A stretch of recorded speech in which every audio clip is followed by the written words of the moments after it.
welcome to TradeTheMBI.com. This is John. This report is for the 18th, and well, more of the same. I mean, we had a slight downdraft that came in here, cleared out a few stops. We had the positive extreme on the daily from right here was a low of 59. We dipped down to 65, probably a little bit more in between there, but it's going to be fits and starts. I mean, we're pretty much just going sideways here. Do have a reset of short-term buyers as well as midterm, but not really activating. So this was a little bit of a short press. There was some covering in it. That's necessary for the market to continue to rise. So you're going to have some kind of short activity, in which we've finally seen. As we pointed out, though, the NQ super strong. The meeting right there rejected from a short standpoint. So still positive from that market standpoint, and from the Dow, likewise a little bit weaker. It's been maintaining its trail behind the other two. No surprise with that, and that could create some more downdrafts. So there's a real mixed bleed now. I think we're really into this point where everyone's trying to find individual stocks and that will help propel movement, because they're just not seeing it. Oil, the continued rise on oil, though, could be reaching. So we had a positive extreme the other day and softening right there. We just ended up with the DOC spread in the sense of the cyan continuing to stay above red. If the steel breaks below there, that would be short-term buyers fading underneath it. Could create a little bit more weakness. An immediate dip below and pivot back up, though, and we could see oil returning back to some reasonable highs, which would be a type of prognostication about improvement in global growth, which I think is just a red herring. You've got the election coming up. That's automatically a bias to higher. We're still looking at 23. It's going to reflect the polls. The more that they show a favorite candidate winning, they're going to continue to have the market rise under those conditions. And if it seems closer, then you're just going to get some seesaw action back and forth as people try and position and game where the action and policy will direct value, at least as far as which companies are going to benefit. TLT, again, I don't see much prospect there. Here was the euro that we had talked about from the low peak to this most recent one, looking for that 50% retrace, and then once it moved back above, we could see it in the rising DOC as it was taking place right there. Shakeout turned positive on that one, a little bit of a dip, and then immediately turned around right over it. Got a little overbought at the beginning, not quite, didn't turn red until just about now as it's peaking over. But even in the current one, not going to be overbought anymore. We have new money flowing to the euro away from the dollar, and I think some of that was expressed in the U.S. Treasuries being weak, in the sense that they're being sold off from an asset class. Not surprising. I mean, who wants to hold U.S. debt at this particular point? It's still valuable for trading purposes, but in some cases, countries need the money back home to prop up sagging economies. Now here we have the buy-sell D3 test. And what these are showing is the number of bars since cross above the long algo. So, and then it counts them until it gets 5 bars away from the last time it was there. And then we end up with the GAM now showing. So we have MBI and GAMs. Now, of course, those wouldn't be active unless there's a close above the long algo. But what we look for is, like in this particular case, a count that goes after GAM shows up 5 bars. And if you have a corresponding close above the long algo, then you've got a combination that would be what we would call justifiable long side move. Whereas ones that no close above the long, no, and even if you follow that GAM going all the way across, none of them happened within there. It wasn't until a little bit later, all the way over here, where we would end up with a significant rise in the DOC that you would be able to make an entry off that. So it's neat to see that on a case chart. It won't appear in the final program. You won't see any of these lines or any of that. This is just for proving that it's accurately doing it. Now, this was an interesting one because we ended up with a short, and typically this magenta short is a result of deep stagnation in the blue and azure lines, and then as they start to rise, what you're looking for is declining shakeout within that.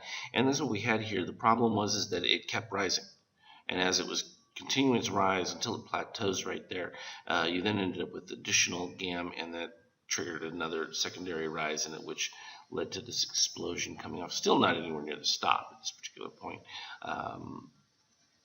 But nonetheless, that was the justification as to why that's making that particular move inside of what otherwise would be a modest short, but you can see close above the GAM, above the long algo, at the same time also above that, like I said, above the long algo with a GAM having appeared as bullish, and in fact it did produce some nice bullish pop. Now that's the thing, you can have bullish pop within an overall short signal. I would say that this short signal changed though as soon as we ended up with a continuation move on the blue at this particular point. We knew that there was a likelihood that it was going to flip around. So that's going to be all part of the adjustments that take place, as well as turnaround points where the trend will turn green a little bit earlier. All good. That's the next step now. That it's taken many years to get all these programs to agree. Never was able to get single pane bars where both the MBI and the GAM could be in the same spot because of the language conflicts that exist within how they're calculated. So it's great to see that finally take place. Let's take a look at some individual stocks while we're here. I'm not sure what deactivated here. Let me find out one second. Okay, we'll start with Apple. Here we go. A lot of positive extremes in there, but you can see continual rising shakeout with the yellow above the magenta, as well as both histograms even above yellow for the most part. So until that turns around, but the easiest read was DOC below red with the cyan straight up move, not even contesting any of the ABM values at all. Dip below the 13.5 though for steel could express a little bit of weakness, not a ton. The key we want to look at will be our FAS. Maintaining the highs, nothing too spectacular. I think that this is part of that sideways malaise that we're getting right now, because the election really is the predominant overriding factor. Tesla pretty close to its entry from the shorts. Had a little bit of a pop within there. Likewise, same situation where signal comes in, shakeout's falling, but then the shakeout pops again as the rising edge. Now, once it flattens out, so does price, and then the blue and azure start to fade in, or the shakeout goes negative. You can see that we ended up with a red right here, so that was more of a key additional short, 225.59 point, and that's worked out pretty well. We need a break below the ABM green. And let's see what the value of that ABM green is, 221.45. That would signal a little bit more deeper retrace. Hasn't happened yet. Nothing else happening with anything else. Is pretty much quiet, as they say, quiet on the eastern front. PCLN had the nice little breakout. We've been following that one for a while, coming back through here. Again, it was weak shakeout, nice little bounce back. We ended up getting oversold, but never having dipped below the ABMs. That's always a good sign. And then you ended up with the secondary higher extreme right here as we dip below the green. And that's what I said, once the move came back above the green, opportunity to get in. And that was, well, all the way down here at the 1318 level. So not bad. All good, and it'll be great because once we have these setups defined in there, you won't even have to worry about that, because we'll be seeing marks for trades as each of the individual stocks go. Currently up a fraction at this particular point with a strong euro, so that's the latest from here. I will keep posting charts and updates, and hopefully going to have this ready to go out pretty quick, simply since now made some of the adjustments. At least you get a primary look at it as I change some of the inputs in that, so it'll make it at least usable as far as some of the adjustments. I want to get the ability to see some of the conversions and some of the early flips from long to short. I think we had a situation right back here.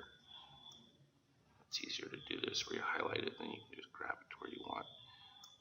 We ended up with the red shakeout dip right there, and I want to have that language convert so that the color change takes place at that particular point, so that would be effective. As always though, look for me on the Skype chat. Trade well. We'll talk again later.